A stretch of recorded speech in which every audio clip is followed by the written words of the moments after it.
Vamos a platicar al respecto con el doctor Carlos del Río, epidemiólogo y profesor de Medicina y Salud Global de la Universidad de Emory en Atlanta. Bienvenido nuevamente al programa, doctor. Buenos días, Pascal. Bienvenido. ¿Cómo estás? Bien, afortunadamente, con gusto de saludarlo. Bueno, pues, ¿qué le pareció a usted el comentario del director general de la OMS y la respuesta del subsecretario de Salud de México? Bueno, yo creo que el comentario de que la situación es preocupante en muchos países, pues es serio, es cierto, y es algo en que realmente es momento de que los países, incluyendo Estados Unidos, México, los países más afectados, hagan una revaloración de la lucha que están dando contra la epidemia. Es muy interesante ver cómo pues, los países con más casos, con más de 1 millón de casos, son relativamente pocos, son solamente 12. Y de esos 12, pues son principalmente países en Europa, como Alemania, como Francia, como España, la Unión, el Reino Unido, que ya no es parte de Europa, Italia, países en Latinoamérica, como México, como Brasil, como Argentina, Colombia, y Estados Unidos, ¿no? Y la India. Entonces yo creo que es momento de que pues esos países hagan realmente una revaloración de dónde están y de por qué ha pasado lo que ha pasado. México pues es uno de los pocos países, es uno del pequeño grupo de, digamos así, de selectos países donde tenemos más de 100,000 muertes. Únicamente son Estados Unidos, India, Brasil y México los únicos países del mundo donde se han registrado más de 100,000 muertes por el coronavirus. Eso para mí pues también indica de que hay que revalorar lo que está haciendo y hay que repensarlo, porque definitivamente no estamos haciendo lo correcto. Y cuando digo no estamos, me refiero a México, me refiero a Estados Unidos, me refiero a Europa. Es decir, hay fallas y hay que reconocerlas y hay que tratar de encontrar las soluciones, porque pues es mucha tragedia, es mucha muerte, es mucha pérdida de vidas, ¿no?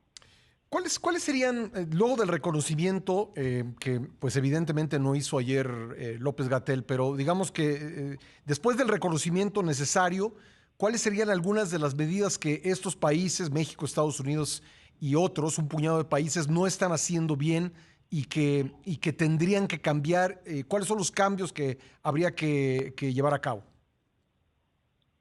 Pues mira, Pascal, cuando yo veo, por ejemplo, países que están haciendo bien las cosas, principalmente son países de Asia, y lo están haciendo bien porque han hecho varias cosas. La primera, han hecho, tiene una población que es muy respetuosa a las recomendaciones del gobierno, que se acata a las recomendaciones del gobierno, que si le dicen a esto lo hace.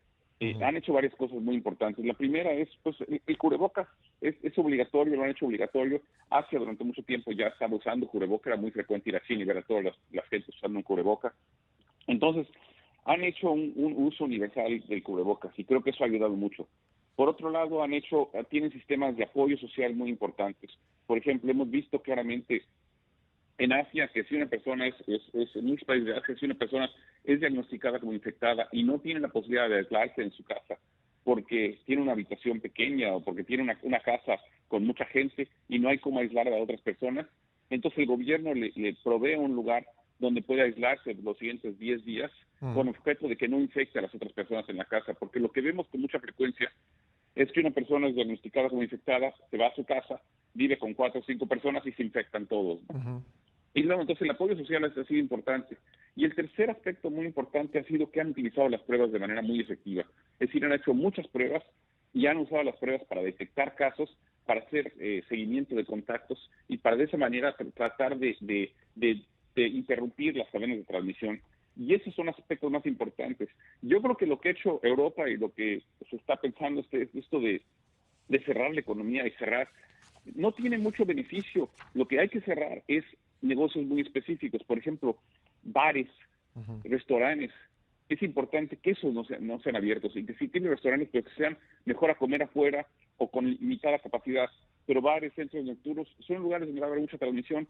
El otro problema que tenemos en nuestro país y que yo me preocupa mucho ahora con las fiestas decembrinas es que nos encanta juntarnos, ¿no? Entonces hacemos fiestas, hacemos muchas reuniones internas con mucha gente y llámese esto bodas, llámese esto funerales, llámese esto pues posadas, no sé, la celebración del Día de la Virgen de Guadalupe, la Navidad, los Años Nuevos. Yo creo que ahí va a haber mucha transmisión y yo le recomendaría a la gente que limitara ese tipo de actividades, que lo hiciera en grupos muy pequeños de no más de 10 personas. Y realmente yo creo que es un año para no estar celebrando en grandes grupos. Doctor, me gustaría preguntarle sobre la perspectiva de la vacunación, las vacunas que están buscando aprobación en diferentes países, qué tan rápido podrán llegar, qué tan efectivas serán, qué tanto tardará la distribución y aplicación de las vacunas. Tengo que hacer una pausa obligada. Si usted puede quedarse un par de minutos con nosotros y retomamos la conversación con ese aspecto de las vacunas, si es tan amable. Con todo gusto. Gracias. Regresamos enseguida para continuar conversando con el doctor Carlos del Río, epidemiólogo y profesor de Medicina y Salud Global de la Universidad de Emory. Debemos tener para las siguientes semanas, los siguientes meses, doctor. Bueno, mira, la expectativa para los siguientes meses es una expectativa de mucho dolor, de mucha infección, muy oscura, muy trágica. Vamos a seguir viendo infecciones, vamos a seguir viendo muertes, pero hay una luz que se avecina, y es la luz de las vacunas. Los resultados que hemos visto en este mes de noviembre de ya 3 vacunas, la de Pfizer, la de Moderna y la de AstraZeneca, nos hace pensar que vamos a tener vacunas muy eficaces, principalmente para prevenir la enfermedad y la enfermedad severa y la muerte por este virus. Y eso pues realmente va a ser, va a transformar, va a ser una cosa que va a transformar esta epidemia y que nos va a permitir con todo paso del tiempo regresar a la normalidad.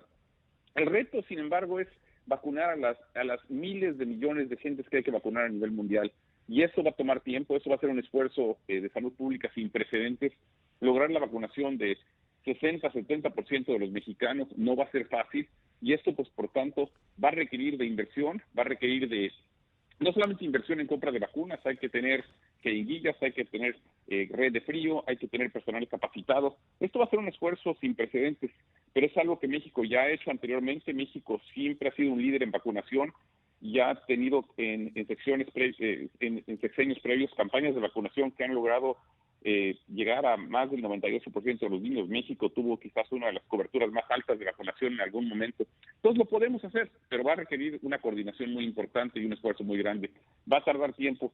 Yo no creo que antes de agosto, septiembre del próximo año podamos decir que ya hemos vacunado suficientes gentes como para bajar la guardia. Así que por el momento pues hay que seguir usando cubrebocas, hay que seguir haciendo lo que necesitamos hacer para evitar infectarnos. Ahora, entiendo que de alguna manera es un reto doble, porque muchas de estas vacunas requieren 2 dosis para realmente funcionar, es decir, habrá que hacerse 2 veces la operación. Sí, pero hay muchas vacunas que requieren 2 dosis. La vacuna de hepatitis requiere 2 dosis. Muchas otras vacunas requieren 2 dosis.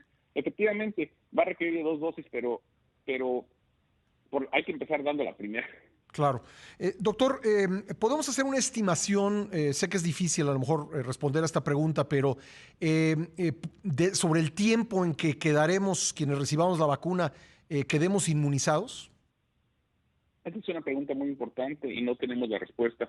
Por eso es que en los estudios de vacunación, los estudios que se hicieron para probar las vacunas, se está pidiendo a los voluntarios que continúen en observación por un total de 2 años, porque necesitamos saber si estas vacunas te protegen por 1 año, por 2 años, de por vida. No sabemos esos datos en este momento, Pascal.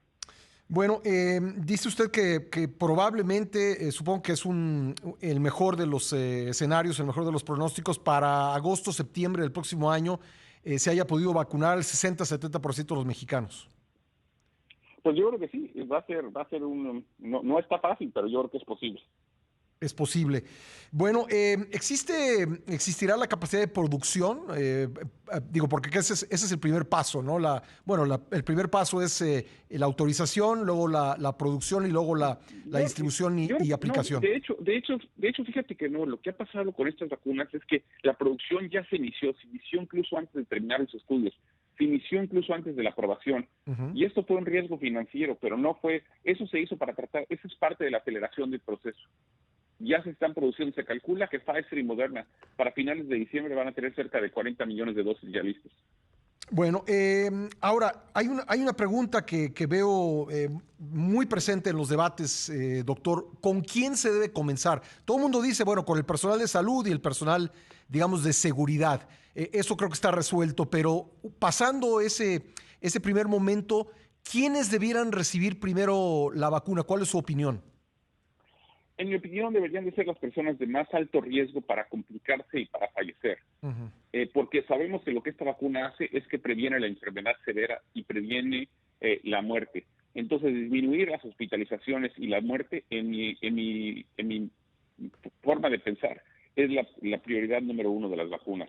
Entonces, yo pensaría, por ejemplo, hay países como en la Gran Bretaña que están pensando empezar a vacunar a las personas que tienen sobrepeso, más de un 30 de masa corporal, porque esas son las personas de más alto riesgo de complicaciones. Otras personas que están diciendo, bueno, tenemos que a las personas mayores de 65 años, porque esas son las personas con más alto riesgo de complicaciones. Entonces, hay que tratar de definir cuál es la población de más alto riesgo de complicaciones, la población con una mortalidad más elevada, y esa es la población que primeramente yo vacunaría. Ya, hay países que han optado por un enfoque distinto, no sé si a la mera hora lo van a hacer, pero por ejemplo, Indonesia, entiendo que se propone vacunar primero a los niños para que no sean un factor de transmisión. ¿Qué opina usted de eso? Bueno, es una idea interesante, pero de lo que no sabemos es si esta vacuna previene la transmisión. Ah, Eso no lo sabemos. No ah. sabemos si esta vacuna previene la infección y previene la transmisión. Lo que me está usted diciendo es que la vacuna, entonces, lo que previene es que la enfermedad se transforme en grave, digamos. Es, Exactamente. Lo que sabemos hoy por hoy que la vacuna hace es que no tengas una enfermedad severa, una enfermedad grave. sí. Entonces, a lo mejor todavía te infectas, pero eres un infectado asintomático.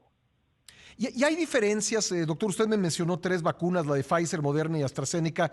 Digamos, el enfoque de las tres es ese mismo, es prevenir que la enfermedad se transforme en grave y la persona muera. Ese es el objetivo principal de las vacunas.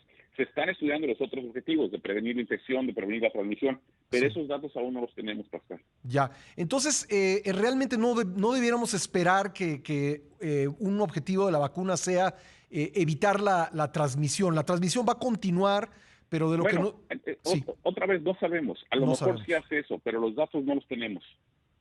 Pues será entonces algo que tendrá que probarse en campo, me imagino. Bueno, se están colectando los datos, pero los datos que tenemos en este momento es que la vacuna evita la infección, la enfermedad severa. Y eso para mí es muy importante, ¿no? Porque si logramos disminuir las hospitalizaciones y las muertes, Claro. cambiamos profundamente el curso de esta enfermedad. Pues doctor, siempre un gusto platicar con usted. Le aprecio mucho que haya estado en el programa esta mañana. Un gusto estar contigo, Pascal. Que pases un buen día. Gracias, gracias. El doctor Carlos del Río es epidemiólogo y profesor de medicina y salud global de la Universidad de Emory en Atlanta.